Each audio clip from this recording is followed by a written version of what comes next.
नमस्कार, स्वागत है आपका खबरों का पंचनामा में। मैं हूं आपके साथ वक्ता। हम लेकर आए हैं देश और दुनिया की 5 बड़ी खबरें, जिस पर चर्चा के लिए हमारे साथ स्टूडियो में मौजूद हैं कैपिटल टीवी के editor in chief doctor Manish Kumar ji. Doctor साहब, आपका बहुत बहुत स्वागत है। धन्यवाद। सबसे पहले नजर डालते हैं आज की हेडलाइंस पर। फडणवीस ने नवाब मलिक पर लगाए दाऊद गैंग से कनेक्शन के आरोप। नवाब मलिक बोले, मेरे नहीं फडणवीस के अंडरवर्ल्ड से संबंध, कल फोड़ूंगा हाइड्रोजन बम। वानखेड़े के पिता ने नवाब मलिक के खिलाफ लिया दूसरा एक्शन। SC/ST एक्ट के तहत पुलिस में दर्ज कराई शिकायत। प्रभाकर सेल से भी दूसरी बार हुई पूछताछ। राफेल डील में घूस के आरोपों पर बीजेपी का कांग्रेस पर पलटवार। कहा, भ्रष्टाचार का पता है 10 जनपद रोड, डील के समय थी कांग्रेस की सरकार। चुनाव आयोग को अखिलेश यादव की चेतावनी। कहा, मतदाता सूची उपलब्ध नहीं कराने पर चुनाव आयोग के खिलाफ धरना देगी सपा। भारत समेत दुनिया भर के देशों की चीन पर नजर। शी जिनपिंग के खौफनाक प्लान से खौफ में कई देश।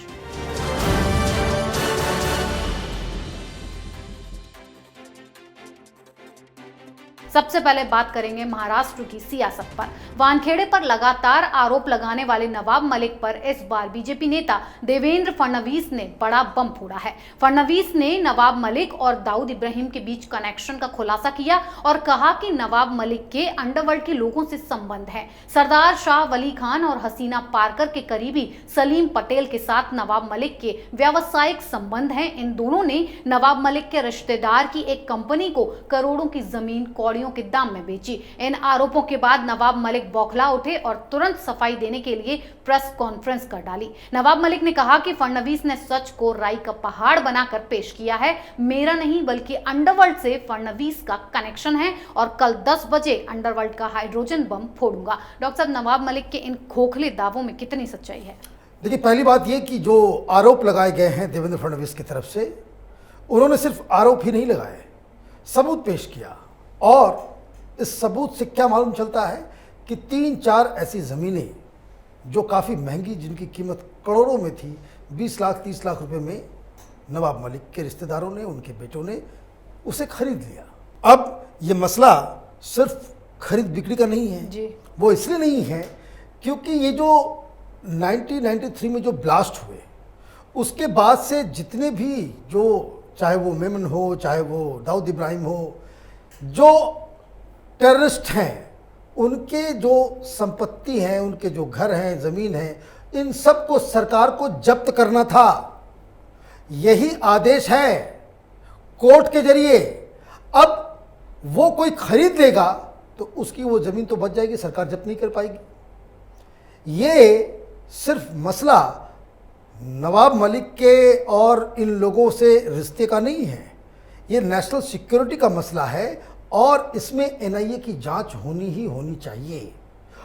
अब जब यह आरोप लगाए गए, सारा सबूत दे दिया गया, तो नवाब मलिक ने प्रेस कॉन्फ्रेंस की। तो प्रेस कॉन्फ्रेंस में उनको तो ये कहना चाहिए कि भाई, ये जो दावा कर रहे हैं वो गलत है, जो वो कागज़ दे रहे हैं वो झूठे हैं। हमने कोई ज़मीन दाऊद इब्राहिम के से जुड़े किसी शख्स से हमने नहीं खरीदा, ये बात तो वो कह नहीं रहे। वो डिनाई नहीं कर रहे कि खरीद बिक्री हुई है। वो ये भी डिनाई नहीं कर रहे हैं कि सरदार वली खान से रिश्ते हैं ज़मीन का।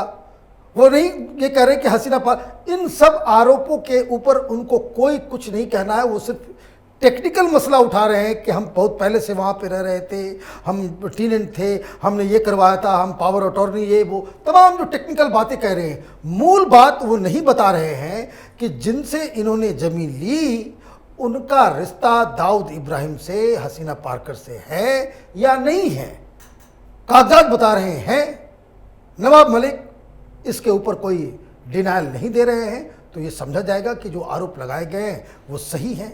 लेकिन इस आरोप के जवाब में नवाब मलिक क्या कह रहे हैं? नवाब मलिक ये कह रहे हैं कि जब देवेंद्र फडणवीस मुख्यमंत्री थे, उस दौरान वो कुछ अधिकारियों के साथ मिलकर ये दाऊद इब्राहिम के पूरे गैंग को प्रोटेक्शन दिया करते थे। पूरे मुंबई को बंदी बना रखा था, खुलेआम दाऊद इब्राहिम के जरिए वसूली की जाती थी। इस तरह के आरोप लगा करके उन्होंने कहा कि डिटेल में 10 बजे दूंगा। अब एक आरोप का जवाब दूसरा आरोप तो हो नहीं सकता। सवाल का जवाब सवाल नहीं होता। नवाब मलिक को ये बताना पड़ेगा कि उन्होंने ज़मीन जो खरीदी उसका रिश्ता किससे है। और रही बात कि देवेंद्र फडणवीस के रिश्ते जो ये बता रहे हैं कि दाऊद इब्राहिम से है, तो ये कैसी सरकार है कि जो उसके सबसे बाहुबली मंत्री को इतनी सारी जानकारियां हैं, तो देवेंद्र फडणवीस को गिरफ्तार क्यों नहीं करते? इमीडिएटली गिरफ्तार कर लेना चाहिए। कि अगर उनको ये जानकारी है कि जब वो मुख्यमंत्री थे तो उगाही का काम दाऊद इब्राहिम क्या करता था और देवेंद्र फडणवीस उसको प्रोटेक्शन देते थे, तो किस बात के लिए रुके हुए हैं? इमीडिएटली गिरफ्तार करना चाहिए, पुलिस भेजना चाहिए। पत्रकारों के घर तो भेज देते हो AK-47 लेकर के, जबकि उसका कोई कसूर नहीं होता है। एक एक्ट्रेस के घर के ऊपर तो बुलडोजर चल जाता है मुंबई के अंदर में, लेकिन एक शख्स जिसके बारे में वहां के इतने बाहुबली मंत्री कह रहे हो कि दाऊद इब्राहिम से रिश्ता है, तो फिर एक्शन कहां है? मतलब ये कि ये सारी बातें हवा हवाई है। जी डॉक्टर साहब, अगली खबर नवाब मलिक की बढ़ी मुश्किलों पर। वानखेड़े पर नए नए आरोप लगाकर नवाब मलिक बुरे फंसते जा रहे हैं। अब वानखेड़े के परिवार की ओर से एक बार फिर नवाब मलिक के खिलाफ शिकायत दर्ज कराई गई है। वानखेड़े के पिता ज्ञानदेव वानखेड़े ने ओशिवारा के असिस्टेंट पुलिस कमिश्नर के ऑफिस में SC/ST एक्ट और IT एक्ट के तहत शिकायत दर्ज कराई है, जिसमें उन्होंने आरोप लगाए कि नवाब मलिक वानखेड़े परिवार की जाति के बारे में झूठ फैला रहे हैं। तो वहीं दूसरी तरफ नवाब मलिक ने अभी तक कोर्ट में 1.25 करोड़ की मानहानि केस में सबूत पेश नहीं किए हैं, जिससे उनकी मुश्किलें और बढ़ सकती हैं। वहीं आर्यन केस में रकम की डील के आरोप लगाने वाले प्रभाकर सेल से NCB ने दूसरी बार पूछताछ की, जिसमें उन्होंने फिर वानखेड़े को रिश्वत मिलने की बात दोहराई है। डॉक्टर साहब, अगर नवाब मलिक झूठे साबित पड़ जाते हैं तो क्या उन्हें इस्तीफा देकर जेल जाना पड़ सकता है? देखिए, एक जो केस जो SC/ST सेल के अंदर जो डाला गया है समीर वानखेड़े के परिवार की तरफ से, ये बहुत ही स्ट्रिंजेंट लॉज हैं इसके, और इसका रिप्रिकॉशन जो है वो अरेस्ट से ही है। अब किस हिसाब से ये केस आगे चलता है इसको भी समझना पड़ेगा। एक लीगल प्रॉब्लम में नवाब मलिक बुरी तरीके से फंस चुके हैं इस एक्शन के जरिए। दूसरे केस के बारे में जो आपने बताया कि जब तक हम लोग रिकॉर्ड कर रहे थे तब तक इसके बारे में कोई जानकारी आई नहीं कि नवाब मलिक ने अभी तक जवाब क्यों नहीं दिया, या दिया तो क्या दिया। 10 तारीख को सुनवाई होनी है। उस दिन जज साहब के सामने नवाब मलिक के वकील को बताना पड़ेगा, सारे एक्सप्लेनेशन देने होंगे।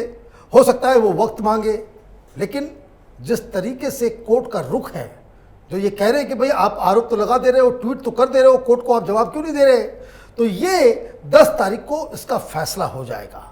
कहने का मतलब ये है कि आप देखिए कि ये क्या चल रहा है। नवाब मलिक को आगे करके शरद पवार कौन सा खेल खेल रहे हैं, इसको समझने के लिए एक और खबर जो आज बिल्कुल दबी हुई है वो ये है कि ईडी ने देशमुख को, अनिल देशमुख, वो जो पूर्व गृह मंत्री जो भागा भागा फिर रहा था, उसकी कस्टडी तो मिली गई है। आज ईडी कोर्ट गई और वहां डिमांड किया है कि ये जो सचिन वाजे है उसकी कस्टडी दी जाए, ताकि ये जो वसूली गैंग के दोनों किरदार हैं, इन दोनों को आमने सामने बिठा करके हम पूछताछ करना चाहते हैं। तो मतलब आप समझिए कि अगर वसूली गैंग में कोई बड़ा खुलासा हो जाता है, ये सरकार कहीं मुंह दिखाने लायक नहीं बचेगी। वो इसलिए तब तो ये साबित हो जाएगा कि सरकार के नाम पे उद्धव ठाकरे सरकार महाराष्ट्र के अंदर में समाज सेवा नहीं, संविधान का पालन नहीं, बल्कि सिर्फ और सिर्फ वसूली के काम में लगी हुई थी। जी डॉक्टर साहब, अब बात राफेल डील पर। राफेल विमानों के समझौते में घूस दिए जाने की रिपोर्ट सामने आने के बाद बीजेपी ने कांग्रेस पर वार किया और कहा कि ये मामला 2017 और 2012 के बीच का है, जब कांग्रेस की सरकार थी। जिस सुषेन गुप्ता नाम के बिचौलिए का नाम सामने आया है वो कोई नया खिलाड़ी नहीं है। सुषेन गुप्ता का नाम VVIP अगस्ता वेस्टलैंड हेलीकॉप्टर घोटाले में भी कमीशन एजेंट के रूप में सामने आया था। संबित पात्रा ने कहा कि राहुल गांधी भारत में नहीं है, इटली से वो जवाब दें कि इतने सालों तक कांग्रेस ने भ्रम फैलाने का काम किया है। आज ये खुलासा हुआ है, उन्हीं की सरकार के कालखंड में ये कमीशन खोरी हुई है। डॉक्टर साहब, क्या राफेल पर भी कांग्रेस एक बार फिर से झूठ फैला रही है? देखिए, कल भी हमने खबरों के पंचनामों में जब आपने ये सवाल पूछा तो कल ही मैंने बताया था कि जो पैसे की जो लेन देन हुई है 2013 से पहले ही हुई, जब भारतीय जनता पार्टी की सरकार, प्रधानमंत्री मोदी की सरकार नहीं आई थी, उसके पहले ही ये सब कुछ हो चुका था। और वही बात आज प्रेस कॉन्फ्रेंस करके संबित पात्रा ने देश को बताया है। मैं इस केस को राइट फ्रॉम द बिगनिंग, मैं पहला पत्रकार हूं इस देश में जिसने राफेल के ऊपर स्टोरी की थी कि किस तरीके से इसमें कुछ गड़बड़ झाला है। ये सब होने के बावजूद मैं आपको बता दूं कि कांग्रेस पार्टी के दौरान या उससे पहले 2014 से पहले हिंदुस्तान में कोई भी आर्म्स डील होती है, चाहे वो आर्मी का हो, नेवी का हो, एयरफोर्स का हो, अगर नट बोल्ट भी खरीदा जा रहा है बिना कमीशन के, बिना घूसखोरी के, बिना दलाली के, कांग्रेस पार्टी किसी भी डील को आगे नहीं बढ़ने देती थी। राफेल डील 10 साल तक यूं ही लटका रहा। क्यों लटका रहा?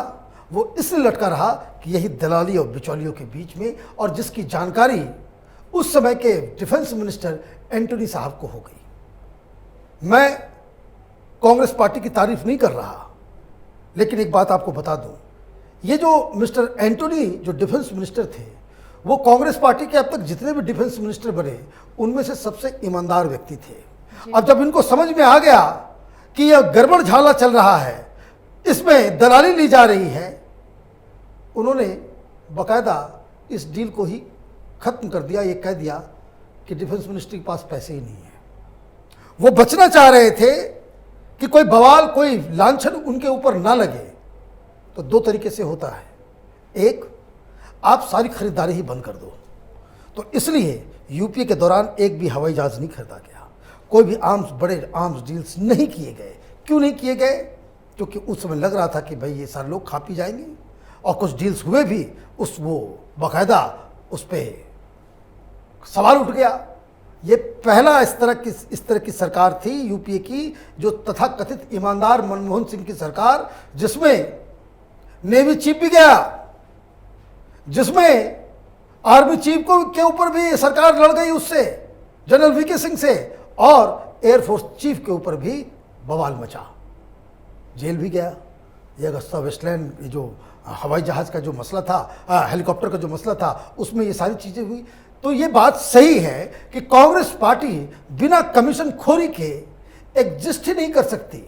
सर से लेके पांव तक भ्रष्टाचार में डूबी हुई ये पार्टी है। और इसलिए जब राहुल गांधी भ्रष्टाचार के मसले को उठाकर प्रधानमंत्री मोदी या मोदी सरकार के ऊपर कुछ लांछन लगाते हैं तो हंसी आती है। जी डॉक्टर साहब, अगली खबर अखिलेश यादव की नौटंकी पर। चुनाव से पहले ही सपा अध्यक्ष अखिलेश यादव ने चुनाव आयोग को घेरना शुरू कर दिया है। अखिलेश यादव ने चुनाव आयोग पर मतदाता सूची में जोड़े और काटे गए नामों की जानकारी राजनीतिक दलों को नहीं देने का आरोप लगाया है। उन्होंने जरूरत पड़ने पर आयोग के खिलाफ धरना देने की चेतावनी दी है। अखिलेश यादव ने कहा कि इस बार चुनाव आयोग पता नहीं क्यों और किसके दबाव में वो सूची को जारी नहीं कर रहा है। अगर हम एक राजनीतिक दल के रूप में आपत्ति करना चाहें, नाम जुड़वाना चाहें, तो हमारे पास कोई जानकारी नहीं है, इसीलिए हमने शिकायत की है और अगर जरूरत पड़ी तो समाजवादी पार्टी चुनाव आयोग के खिलाफ भी धरना देगी। डॉक्टर साहब, चुनाव से पहले ही अखिलेश यादव चुनाव आयोग को धमकियां दे रहे हैं, ये किस तरीके की बौखलाहट है हार की? देखिए, जब दो टीम क्रिकेट खेलने जाती है तो जो हारने वाली टीम होती है वो पहले कह देती है कि ये अंपायर बदलो जी, ये अंपायर नहीं चाहिए। पिछली बार जब हार हुई तो उन्होंने कहा भाई ईवीएम की वजह से हम हार गए। दूसरी बार फिर लोकसभा में हार हुई, भाई ईवीएम सबसे ज्यादा ये चिल्लाते हैं। तो ये आपने सही कहा कि ये हार की निशानी है। कहानी क्या है? हिंदुस्तान में कई सारे लोग, घर कहीं और होता है लेकिन जीविकोपार्जन के लिए वो अलग जगह माइग्रेट करते हैं जी। सब लोग यहाँ पे भी, हम लोग के साथ जितने लोग काम कर रहे हैं, हम लोग ओरिजिनल घर कहीं है, हम लोग दिल्ली में यहाँ पे काम करते हैं, दिल्ली में बैठ करके अपने प्रोफेशन को आगे लेकर के जाते हैं। लेकिन इलेक्शन कमीशन ने अपने पूरे सिस्टम को सुदृढ़ बनाया है। वो कैसे? कि आपका ज़्यादातर लोग अपने गांव में भी उनका ईसीआई कार्ड बन जाता है, वोटर लिस्ट में उनका नाम होता है। वो दिल्ली में रहते हैं या कहीं रहते हैं किसी दूसरे महानगर में जहां वो काम करते हैं, वहां भी उनका नाम होता है। तो इलेक्शन कमीशन ने इसे जोड़ा है जी, आधार से जोड़ा है, फोन नंबर से जोड़ा है। तो इस तरीके से जितने भी इस तरह से डबल करने वाले जो लोग हैं, उनके करंट लोकेशन का तो वैलिड रहता है, उनके गांव का, उनके शहर का, वो जो जहां वो नहीं रहते, जहां उनका करंट लोकेशन नहीं है, उसको वो डिलीट कर रहे हैं। जी। कौन सी मैंने बुरी बात कर दी इलेक्शन कमीशन ने? वो कर रही है, वो सही कर रही है। अब ये बोल रहे हैं कि भाई अब हमको ये सारी चीज़ें जो नाम काट दिए गए हैं वो नाम हमको बताए जाएं, वो सब डिक्लेयर होगा। ऐसा नहीं है कि इलेक्शन कमीशन कुछ करती है तो वो चोरी छुपे करती है, लेकिन चूंकि इनको अभी से ही, क्योंकि आप देखिए ममता बनर्जी ने सिखा दिया है। ममता बनर्जी चुनाव से पहले कितना बवाल करती थी। हर दिन 5 आदमी, उसके 4-5 MP दिल्ली में ही रहते थे। कलकत्ता से कोई भी बात हुई, इलेक्शन कमीशन में जा रहा है भाई कि भाई ये दिक्कत हो रही है, ये दिक्कत हो रही है, ये दिक्कत हो रही है। तो ये कंप्लेन करने वाले जो होते हैं शिकायती बच्चा, वो अखिलेश यादव बन गए हैं। और ये अपने आप में बता रहा है कि कितना ज़्यादा अंडर कॉन्फिडेंस वो हो चुके हैं इस चुनाव को लेकर। जी डॉक्टर साहब, आखिरी खबर चीन की चालाकी पर। 70 साल से चीन की सत्ता पर काबिज चाइनीज कम्युनिस्ट पार्टी के महासचिव, 10 साल से चीन के राष्ट्रपति, चीन की फौज के commander in chief Xi Jinping अब से चंद घंटे बाद ताउम्र चीन के राष्ट्रपति घोषित हो जाएंगे, क्योंकि चीन की कम्युनिस्ट पार्टी एक प्रस्ताव पर मोहर लगाने जा रही है। 1921 में कम्युनिस्ट पार्टी के बनने के बाद से ये तीसरी बार है जब इस तरह का रिजोल्यूशन तैयार किया गया है। भारत समेत दुनिया भर के देशों की इस पर नजर है। पूरी दुनिया जिनपिंग के इस खौफनाक प्लान से खौफजदा है, क्योंकि जिनपिंग का चीन का सर्वशक्तिमान बनने के पीछे विस्तारवादी खेल है। डॉक्टर साहब, हमेशा के लिए शी जिनपिंग का राष्ट्रपति बन जाना चीन का, ये कोई एक नई साजिश है या कोई नया प्लान है? देखिए, ये नई साजिश नहीं है। जैसे कि मैंने कल भी इस टॉपिक पे हमने डील किया था, जब ये खबर आई थी कि इस तरह की चीजें हो रही हैं। दुनिया में कहीं भी कम्युनिस्ट होगा, ये जब विपक्ष में होते हैं तो डेमोक्रेसी डेमोक्रेसी चिल्लाते हैं, ह्यूमन राइट्स करते हैं, और जहां ये सत्ता में होते हैं वो सबसे ज्यादा ऑटोक्रेटिक हो जाते हैं। कहीं बदलाव नहीं होता, कहीं बदलाव नहीं होता। ये पोस्टर लगा के चलते हैं हिंदुस्तान के वामपंथी, फिडेल कास्ट्रो का कभी बदला? हॉस्पिटलाइज हो गया फिर भी वो हेड ऑफ द स्टेट रहा, हेड ऑफ द पार्टी रहा। ये नियति है कम्युनिस्टों की, वामपंथियों की। तो वही काम वो कर रहे हैं। लेकिन चिंता किस बात के लेकर के है? एक रिपोर्ट है, ग्लोबल ट्रेंड्स 2040, अ मोर कंटेस्टेड वर्ल्ड। ये रिपोर्ट में ये पता चलता है कि चीन और शी जिनपिंग का जो विस्तारवादी एजेंडा वो किस तरीके से है। उसकी कुछ वानगी आपको मैं पढ़ के सुना देता हूं, आपको समझ में आ जाएगा कि दुनिया क्यों परेशान है। ये शी जिनपिंग, कल हमने कहा था कि ये वर्तमान का हिटलर है, मैं गलत कहा था। हिटलर से भी ये कई गुना ज़्यादा क्रूर और खतरनाक है, क्योंकि उसके एजेंडे में क्या है उसको जरा सुनिए। जिस रिपोर्ट का हवाला मैं दे रहा हूं, रिपोर्ट के मुताबिक चीन 2025 तक ताइवान पर कब्जा कर लेगा और 2030 तक वियतनाम और फिलीपींस जैसे देश को हराकर चीन पूरे साउथ चाइना सी पर कब्जा जमा लेगा। ये इनका एजेंडा है कि पूरे साउथ चाइना सी के ऊपर कब्जा कर ले। एजेंडा यही खत्म नहीं हो रहा है। इसके बाद 2040 में चीन अरुणाचल प्रदेश पर हमला कर सकता है। इतना ही नहीं, 2045 तक चीन सेनकाकुस द्वीप से जापान को हटाकर अपना लाल झंडा लहराएगा। इसके बाद मंगोलिया पर हमला करके चीन इनर मंगोलिया का हिस्सा अपने में ले लेगा। मंगोलिया पर कब्जा करने के बाद रूस पर 2060 पर हमला करेगा और कथित तौर पर रूस के कंट्रोल वाले कई इलाकों को अपने नेतृत्व में ले लेगा। यह है एजेंडा। और ये तो कम्युनिस्ट पार्टी का डिक्लेयर्ड स्टैंड है, चाइनीज कम्युनिस्ट पार्टी का, कि 2050 तक दुनिया के ज्यादातर देशों में कम्युनिज्म का पताका लहरे। इसी एजेंडे पे शी जिनपिंग तो काम कर रहा है। और ये विस्तारवादी जो उसका नेचर है, उसका जो एम्बिशन है, ये वर्ल्ड पीस के लिए सबसे ज़्यादा खतरनाक है। और ये जो हिंदुस्तान में जो वामपंथी, ये जो लेफ्ट लिबरल कबाल के लोग जो शी जिनपिंग की आरती उतारते हैं, ये जो CPM वाले, ये नक्सलाइट्स, ये टुकड़े टुकड़े गैंग, इनके घर के अंदर शी जिनपिंग की तस्वीरें होती है, आरती उतारते हैं ये लोग, उनका नेता है ये। उन लोगों से जब आपकी मुलाकात हो, उनसे पूछना चाहिए कि ये किस तरह की डेमोक्रेसी है जहां लीडर बदला ही नहीं जाता, जहां चुनाव का कोई मतलब नहीं है, जहां कोई दूसरा आदमी सत्ता में आ ही नहीं सकता। तो ये सारी चीज़ें हैं, एक बहुत ही खतरनाक डेवलपमेंट है। और हिंदुस्तान चूँकि चीन का पड़ोसी है तो हमें और सजग रहने की आवश्यकता है। जी डॉक्टर साहब, बहुत बहुत धन्यवाद इतनी जानकारी के लिए। धन्यवाद। खबरों का पंचनामा में आज के लिए इतना ही। देश विदेश की बाकी खबरों और उनके सटीक एनालिसिस के लिए देखते रहिए कैपिटल टीवी। हमें लाइक कीजिए, शेयर कीजिए और कैपिटल टीवी को सब्सक्राइब कीजिए। नमस्कार।